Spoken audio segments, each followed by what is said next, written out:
Now let's see how a non-terminating decimal be expressed in P by Q form. Or is it possible that a non-terminating decimal be expressed in P by Q form? That is, in a rational form such that P and Q belong to Z and Q not equal to 0. So I want to express a non-terminating, a never-ending decimal number into a decimal in the P by Q form, a rational number. So let's see how we can just do that, or is it possible to do that or not. For example, I take a non-terminating decimal denoted by X for 0.3 bar. Now the bar is what we know, which we have learnt in the lower classes, to be a repeating number which is denoted so on and so forth with a bar. So bar indicates that 3 repeats till infinite times. So 0.3 bar implies this can be indirectly written as 0.33333, so on and so forth. Now let's see if this number, which is never ending or non-terminating or ever recurring decimal, which can be expressed in the rational form P by Q, with P and Q belonging to Z and Q not equal to 0. So let's see if it's possible. So X is 0.3 bar, which can be written as 0.333 and so on and so forth till infinity. Then I multiply 10 on both sides so that I get this to be X times 10 is 0.333, which is also equally multiplied with 10 on both sides. So this equation is multiplied with 10 on both sides. So X times 10 is 10X, and 0.333 so on and so forth times 10 is 3.333, because this 0 makes the decimal shift to the right, and 0 vanishes when the decimal shifts to the right as 3.333, so on and so forth. So I have two equations here, equation 1 and equation 2. So I have these two equations which I'm going to take out here.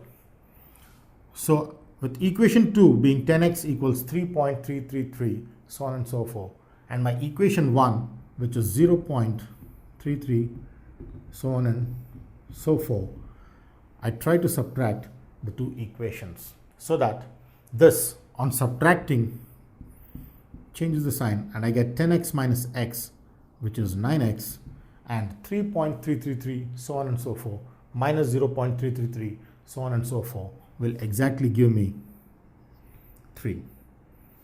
The subtraction will make this as 3.00 and so on and so forth, because 3 minus 0 is 3, 3 minus 3 is 0, 3 minus 3 is 0, 3 minus 3 is 0, and so on and so forth, all zeros till infinite times. Therefore, this, on further simplification, reduces to 9x equals 3, which, by taking the constant to the right, gives me x equals 3 over 9, which is 3 1s, 3 3s. Therefore, x is 1 over 3. Therefore, my x, which is 0.3 bar, can be written as 1 by 3. So I finally understand that x, which was 0.3 bar, or which was 0.333, so on until infinity, can be expressed in the form P by Q, with P being 1 and Q being 3, and both P and Q belong to Z and Q not equal to 0. Therefore, it is possible that every non-terminating decimal can be expressed in the P by Q form, the rational form, with two tests. Test 1, PQ belonging to Z.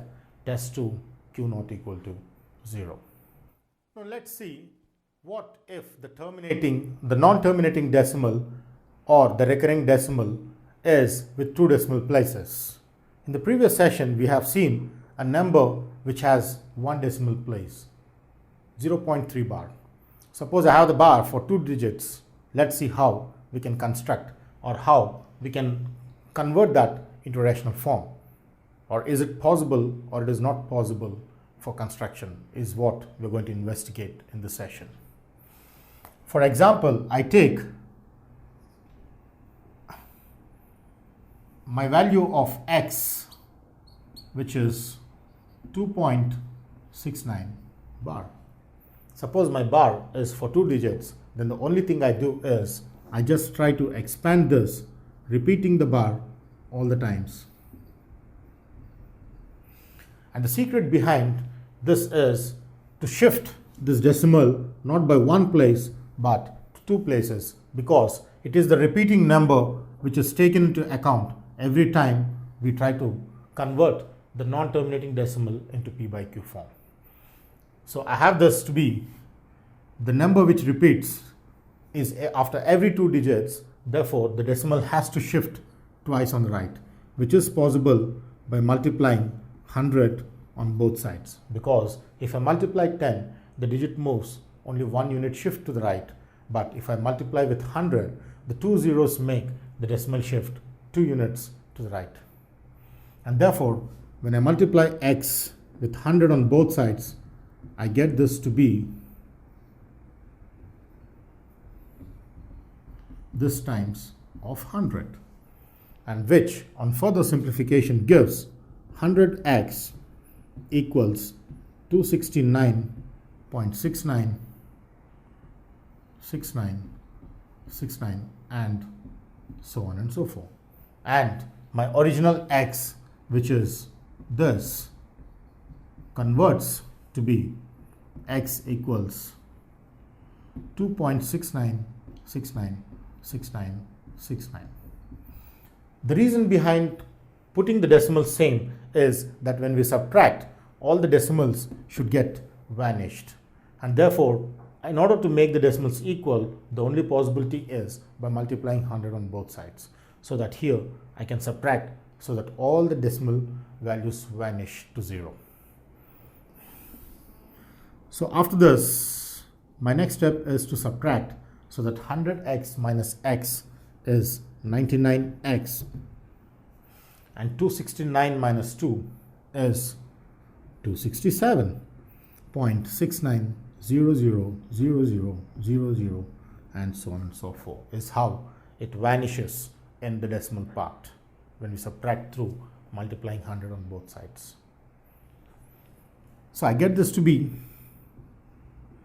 x equals 267 by 99 is how we get, and I can further simplify this to be 3 8s are 24, 3 9s are, and 3 33s. Therefore, this most simplified answer for this is 89 over 33. Therefore, my representation of 2.69 bar, which is a non-terminating decimal which repeats 696969, can be written in the rational form as 89 over 33. P and Q both belonging to integers and Q not equal to 0 is how I understand the connection of the non-terminating decimal, which is possible to be converted to P by Q form. Similarly, if I have a 3-digit repeating number, say for example I have x equals 1.413 bar, then I have the 3 digits which repeat on and on. Because there are 3 digits repeating, the concept of multiplying by 100 for 2 digits shifts to multiplying by 1000 on both sides, because 3 zeros make 3 digits shifted by the decimal to the right. This is how we understand accordingly through the number of digits which have the bar existing, the number of zeros which we multiply on both sides, is how we understand the tricky concept. So now that we have seen representing the irrational numbers root 2, root 3, etc. on the number line, let's try to see if any real number can be represented on the number line in approximation exactly where it has to be located. So here my session is about representing real numbers on the number line. For example, I take the number x equals 2.6. Now it is very easy to locate the number x equal 2.6. Or say for example, I take x equals 3.7. I find 3.7 to be easily located on the number line, because if I have the number line with minus infinity, plus infinity, 0, 1, 2, 3, and 4, etc., then I find 3.7 approximately here.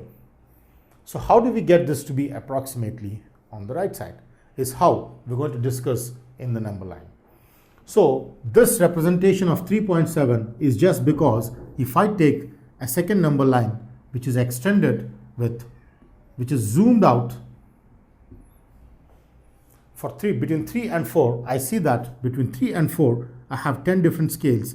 1, 2, 3, 4, 5, 6, 7, 8, 9, and 10. So I get this to be 3.1, 3.2, 3.3, 3.4, 3.5, 3.6, 3.9.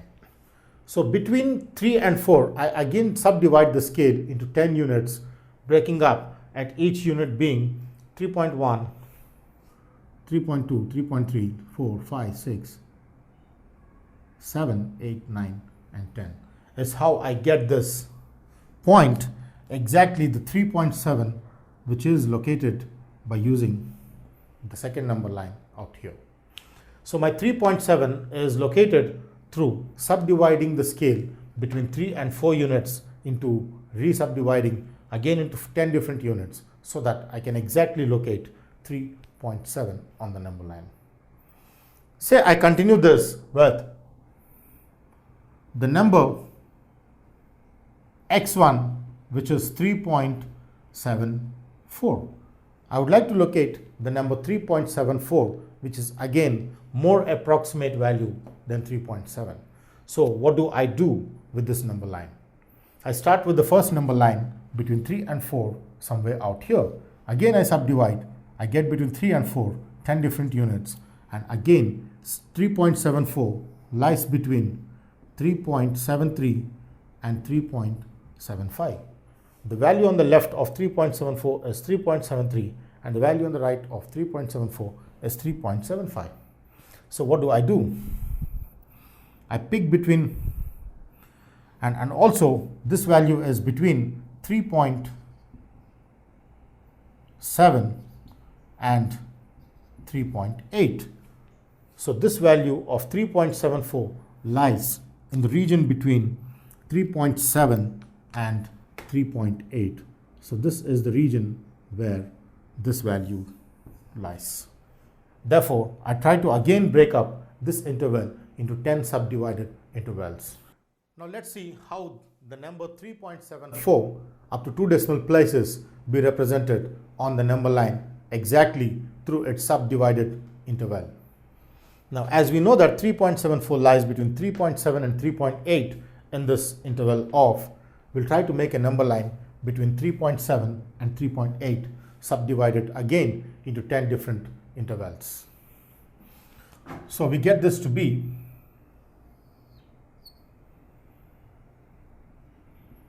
minus infinity to plus infinity of, I take 3.7 and 3.8 and I subdivide this into 10 different intervals. 1, 2, 3, 4, 5, 6, 7, 8, 9, 10.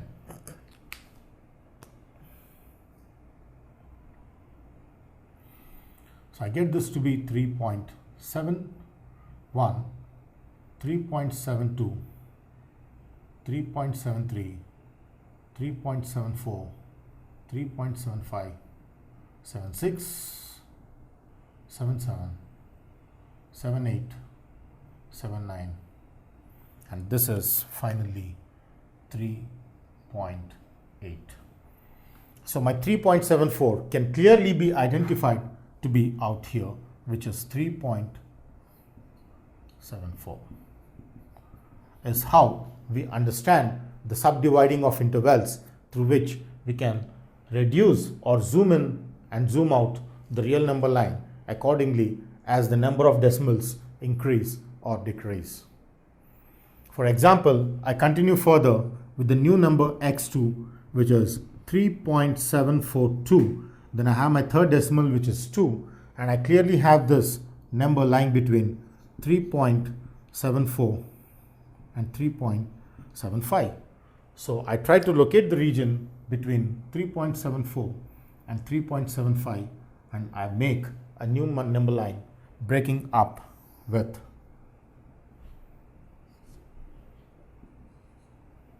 this.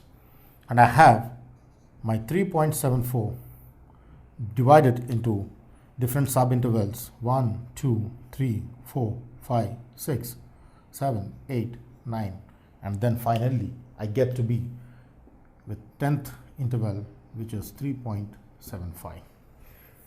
Now 3.741 lies here and 3.742 lies here.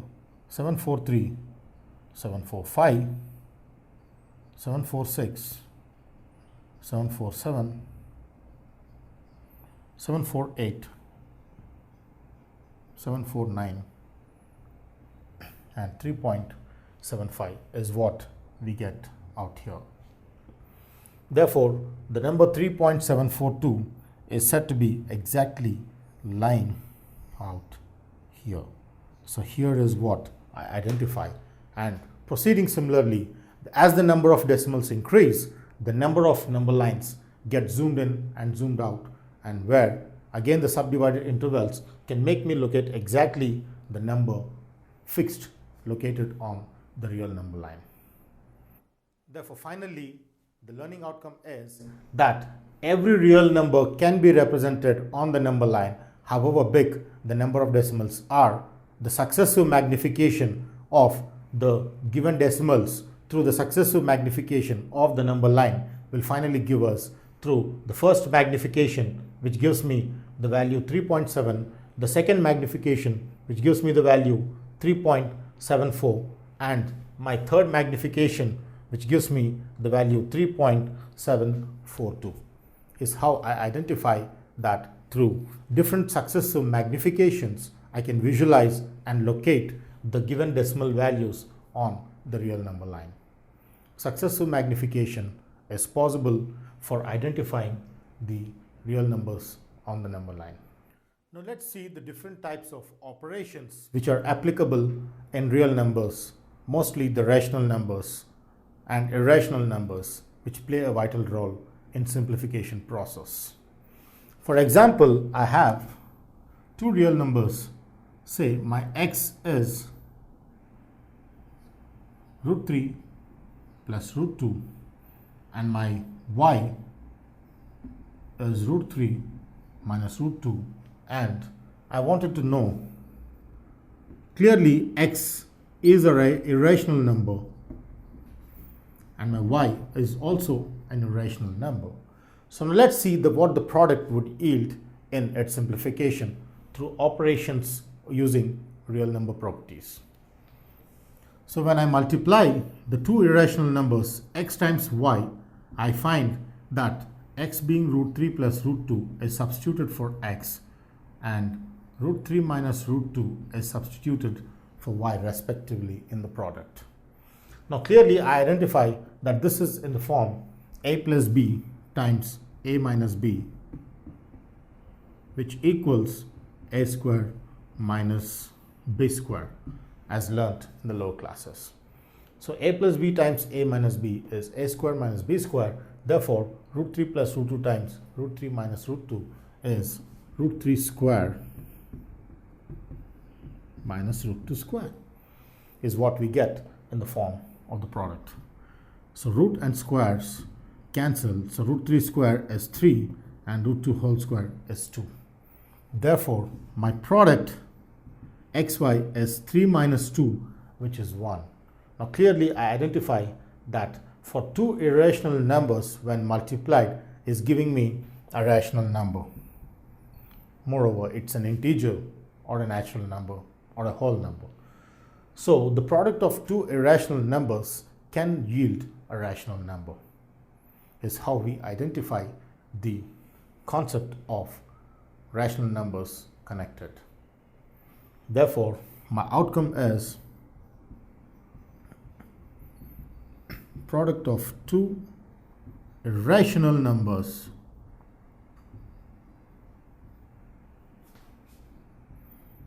can yield a rational number. Therefore, product of two irrational numbers can yield a rational number, but it is not always true, because it is not always possible that two irrational numbers can yield a rational number. Only sometimes, when the formulas can be exactly applied, is how we understand the concept of product of two irrational numbers yielding a rational number. What about two rational numbers when multiplied? The product of two rational numbers cannot yield an irrational number, because it is its own respective rational numbers when multiplied which always gives a rational number. But the only exception is two irrational numbers when multiplied may give a rational number, but two rational numbers when multiplied always gives a new rational number. Now let's see how a number root x for any x belonging to real numbers be represented on a number line. So I would like to represent root x on a number line for x being a positive real number, of course. Roots are defined only for positive real numbers. Now that in the previous session we have discussed about locating root 2, root 3, root 4, root 5, etc. using the square root diagram or the square root construction of a polygon, through which we can locate only using the geometrical concept for integers. If you have a fraction, say I have something like root of 4.9, which I would like to locate on the number line, then it becomes quite difficult. Or how I can measure the length, this root 4.9 on the distance, is what is the biggest challenge out here. Therefore, let's see in today's session about how we can represent a root of a real number on a number line. So imagine before this, we need to go through some construction process to understand the representation more better. For example, I take this to be the distance AB, which is some x units. Imagine my distance AB is x units, and from B, the line AB is extended further one more unit, so that the distance BC is 1 unit. So I have here AB is x units and BC is 1 unit, is what we get with the complete number line from A to C. Now let me say the midpoint of AC is at O. So here is the midpoint of the line AC, which exactly is at O. So O is the midpoint of the line segment AC, through which AO is equal to OC. Now, let's try to construct the different key factors in understanding on how we can identify root of x using the number line. Say for example, I take the length OC or OA and then try to construct a semicircle using the radius from compass O to A. So with radius as OA, here is my semicircle, the radius being OA. Now let me just draw a perpendicular from B so that it cuts 90 degrees and passing through B. So I drop a perpendicular onto B which cuts the semicircle, say at some point D. So D is the point where the line, the perpendicular line passing through B, cuts the semicircle at D. Let me join OD. So here I have a right angled triangle OBD through this construction. Now, how do I measure the distance OB? I would like to measure the distance OB. So I see clearly that OB is OC minus BC. So the distance OB is the entire radius minus this, which gives me the distance OB. Therefore, my OC is the radius which I need to find out here. So let's see what will be the radius OC. Now, because my diameter AC is x plus 1, because it accounts to x and 1 unit, my whole distance AC is x plus 1. So x plus 1 being the diameter, the radius OC is exactly half of AC, and therefore it is exactly half of x plus 1, because AC is already substituted to be x plus 1, is already simplified to be x plus 1. Therefore, my OC is x plus 1 by 2. So I just substitute this to be x plus 1 by 2 minus BC, which is 1. Substituting for OC and BC respectively, I get this on further simplification to be x plus 1 minus 2 by 2, and this gives me x minus 1 by 2. Therefore, my distance OB is x minus 1 by 2.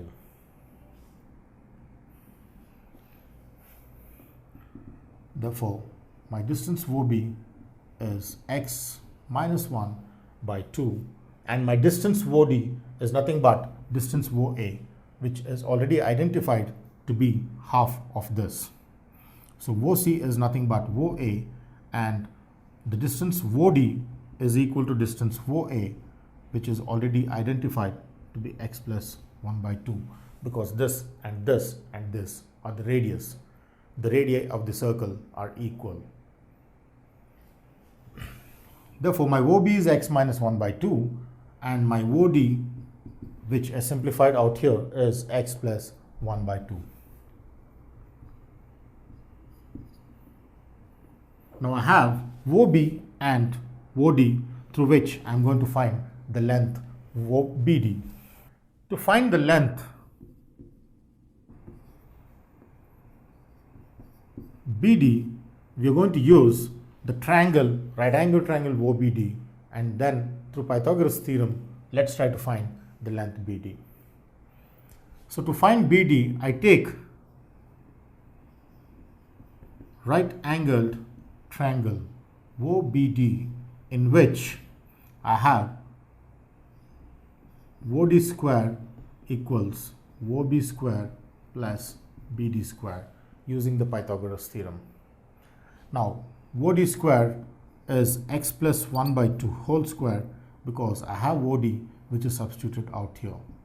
My OB is x minus 1 by 2 whole square, which on substitution gives me this, plus BD square. So I take BD square to the left and all the terms to the right and simplify, so that I get this to be BD square equals x plus 1 by 2 whole square minus x minus 1 by 2 whole square.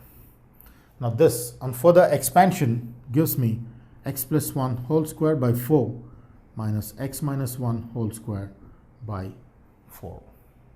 To be continued, it has x plus 1 whole square by 4 minus x minus 1 whole square by 4, which can be simplified using the LCM. Therefore, I get this to be BD square equals x plus 1 whole square minus x minus 1 whole square by 4, which on further simplification gives a square plus 2ab plus b square minus a square minus 2ab plus b square by 4, which on further simplification gives x square plus 2x plus 1 minus x square plus 2x minus 1 whole by 4. This gets cancelled and 1 gets cancelled, and we have 4x by 4, which is x. Therefore, my BD square is x, which implies the length BD is root x units. So my length BD is root x units is how we construct using this geometrical process. So finally I get my length BD, which is root x units. So using this BD, finally I try to identify that using any real number x on this dimension of AB, I can construct root of that real number through this distance. The derived formula, which already gives the length BD, is indirectly the square root of this number, is how we identify the geometrical process out here. Let's see how the root x concept can be applied in real life for constructing the root of 5.3, which is an irrational number without an integer. So square root diagram doesn't help us, the spiral square root doesn't help us in the process. So let's use the previous concept of constructing through root x from x. Now as I take the given number, which is root 5.3, which has to be located on the number line, I clearly find that the x value out here is 5.3 from the root x. So we first pick the value of x, and then in step 1 of the construction, we take the distance 5.3 out here. So let AB be the base constructed with exactly 5.3 units. It can be centimeters, it can be meters, but take the measurement of 5.3 as the base of AB. Extend this line so that we take the unit, the distance of 1 unit, and cut on the number line so that this acts as 1 unit. So this line segment AC has two segments, AB and BC, with the length AB equals 5.3 units and the length BC equals 1 unit. So which totally accounts to 6.3 units. Now I have the AC, which is AB plus BC, and 5.3 plus 1, which is 6.3 units, is the diameter of the semicircle. Now using this complete line segment, I will try to find the midpoint of AC. So midpoint of AC, which I mark as O,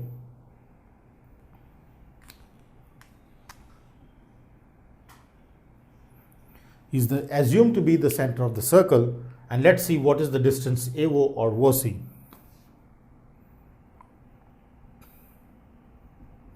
Is O, and AO equals OC, which is half of AC, because the distance this is half of the entire length, and AC being 6.3 will be half of 6.3, which is 2 3s are 6, 2 1s are 2, 2 5s 10. So this is 3.15 units. So my AO is 3.15 units, and the distance AO, which is 3.15 units, is cut. Take the compass at A and cut a distance of 3.15 units, and then we get the midpoint. Or take the scale and mark exactly the middle point. There are different ways through which you can do through the perpendicular bisector, which also gives us exactly the midpoint.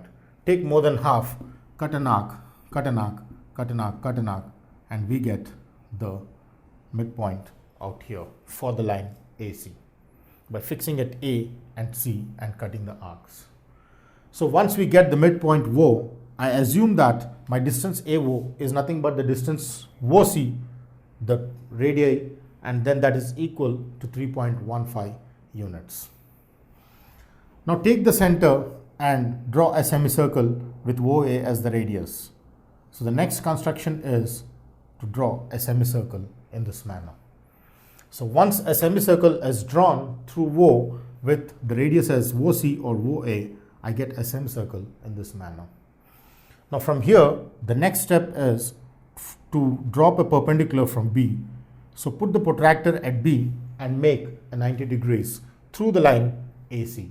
So with the base as AC and angled at B, I get 90 degrees, which is extended to cut the circle at D. So here I have my distance D, which is from B and which cuts the semicircle exactly out there. So this is how I get the point D, by extending the line to cut the semicircle. Now once I get this, it's all about joining D. And the property which we have done in the previous session is that if this is x, this will be root x. So if this distance is 5.3 units, then the distance which you cut at semicircle from B will obviously be root 5.3 units, is what we have derived in the previous session. This length being x, this length gives us root x, is what is derived. And hence, this length being 5.3 units has to obviously give us this distance BD, root 5.3 units.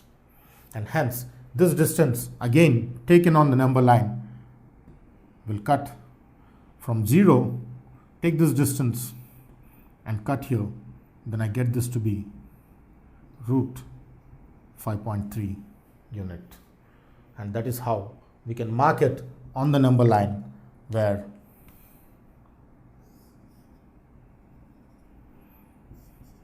root 5.3 units, which is the measure of this length, can be represented on any number line. So root x for x belonging to R plus can be represented on a number line using the semicircle geometrical concept properties. Now next, let's see how to rationalize the part of irrational numbers. So the concept here is rationalizing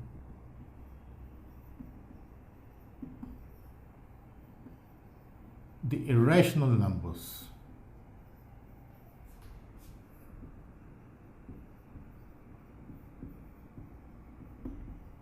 Part of. Let's see how this can be done out there. So for example, I have a number 3 by root 12. And I would like to rationalize this denominator because my denominator is an irrational number which I would like to rationalize. So in order that I rationalize, I understand that its root has to be removed. Rationalizing the root is possible only when the root vanishes. Therefore, in order that root 12 has to vanish, let's try to see how this is possible. It's very simple, because when you have the number 3 by root 12, I can simply rationalize the denominator by multiplying and dividing the same rational number besides the given number. So here is the root 12, so I multiply and equally divide so that it doesn't disturb the justification of the mathematical value out there. So once the root 12 is multiplied and divided, I get this to be 3 times root 12, which is 3 root 12, and root 12 times root 12 is already known with the property root x times root x is root x whole square, which is x, and therefore root 12 times root 12 must be 12, and therefore this can be simplified as 3 1s 3 4s root 12 by 4. This can also be further simplified by taking root 12, which is 4 times 3, and by 4, so that this can be split as root 4 times root 3 by 4, because root AB is root A times root B. Every factor can be split in the root provided it is in multiplication. Root of A plus B is not equal to root A plus root B. The splitting of roots is possible only in division and multiplication. So I have root 4, which is 2 times this by 4, which can be further simplified as 2 once and twice, so that the final answer is root 3 over 2. So interestingly, the irrational number which was in the denominator jumps to the numerator. So we have now an irrational number in the numerator, but there is no irrational number in the denominator. This is how we rationalize through either the numerator or the denominator depending on the question given. Rationalizing the numerator and the denominator is very much possible, as witnessed with this example problem. Let's see one more example through which we understand the rationalizing concept of an irrational number more better and more stronger. For example, I have my x, which is 1 by root 11 minus root 9, or I have this 2 by root 11 minus root 9. And I clearly see that the denominator has irrational numbers and the numerator has strictly a rational number. So my question out here is, how do we rationalize the denominator, which is irrational presently? So let's see how we can rationalize the denominator out here. So in order that I rationalize this denominator, the concept in case of two added or subtracted numbers is that I multiply and divide the same number with opposite sign in between. That is, when I have 2 by root 11 minus root 9, then I multiply and divide with the same irrational numbers but with opposite sign. If I have minus out here in the given question, I have plus, which I multiply and divide. If I have plus in the given question, I put the opposite sign minus in the numerator and denominator. Is how we understand the general rule which applies for any problem where the denominator or numerator is rationalized in this format. So I multiply and divide with this, which gives me 2 times of root 11 plus root 9 by root 11 minus root 9 times root 11 plus root 9 is how we get it. Now clearly I see here that this is root 11 plus root 9 by, this is clearly in the form a minus b into a plus b, which we know through the formula that a minus b times a plus b is a square minus b square. And therefore, this minus this into this plus this is a square minus b square. And finally, this comes out to be 2 times root 11 plus root 9 by square and root both get cancelled, and I get this to be 11 minus 9. And therefore, this comes out to be 2 times root 11 plus root 9, of course, is 3. Though given in the question in unsimplified form, I can substitute this root 9 to be a perfect square to be 3, and 11 minus 9 is 2. Therefore, I see that the denominator is rationalized finally. The denominator which was in roots is no more with any root form. And further, I can simplify this to bring into the more simplified form so that I get my x as root 11 plus 3 is how we get for this. And thus, we finally understand that denominator is finally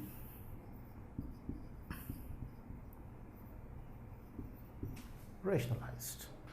Rationalizing the denominator or the numerator for any given number is possible. Exponents connected with real numbers. Now that we have seen different properties like rationalizing using a plus b into a minus b, which is a square minus b square, and various other properties, now we are going to enter into connecting the real numbers with exponent properties. Laws of exponents, laws of indices is what we are going to talk about.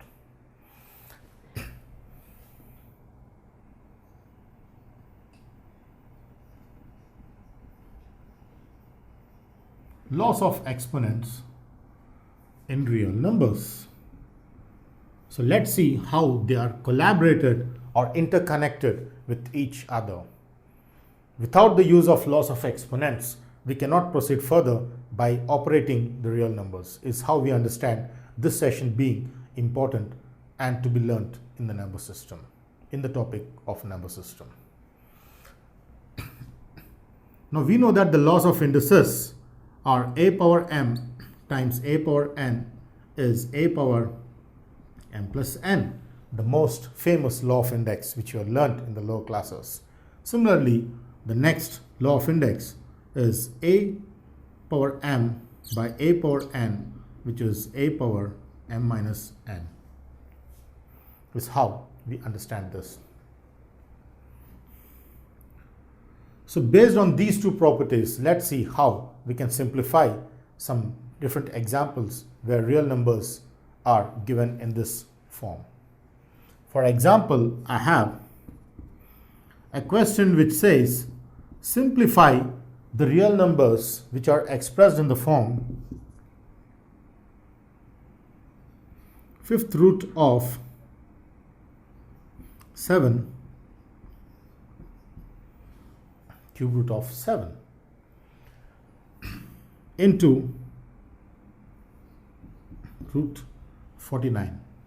So let's see how we can simplify this strictly using the laws of exponents.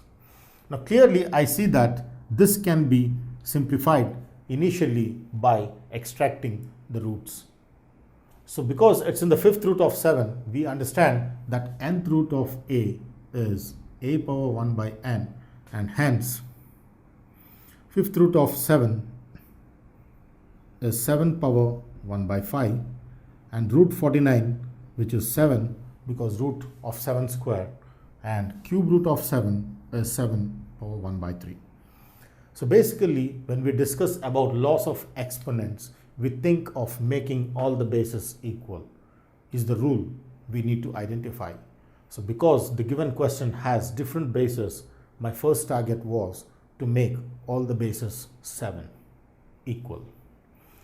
Now I clearly see that this satisfies the property number 2, that is a power m by a power n is a power m minus n. So replacing a by 7, I get the second law of index, which is a power m minus n, is how we understand this. Times 7, never to be forgotten. And here I get this by further simplifying through LCM. I get 7 power 15 3 minus 5 times of 7. So I get this to be 7 power this times 7, which on further simplification gives 7 power negative 2 over 15 times 7, which can be written as 7 power 1. 3 minus 5 is minus 2 over 15 times 7 power 1. Now clearly I see this with index number 1, which is a power m times a power n is a power m plus n. Therefore this times this gives me 7 power minus 2 times 15 plus 1. When the two bases are equal, the powers are added in the product, which on further simplification gives minus 2 plus 15, which on further simplification gives 13 over 15. And therefore, my complete simplified process of this problem is 7 power 13 by 15, or this can also be written as 15th root of 7 power 13. So simplifying the given problem is based on the laws of exponents if the problem gives the real numbers expressed in exponent form. Laws of exponents connected with real numbers.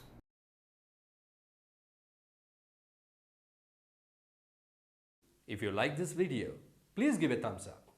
Please subscribe to our channel to get more videos on CBSE syllabus.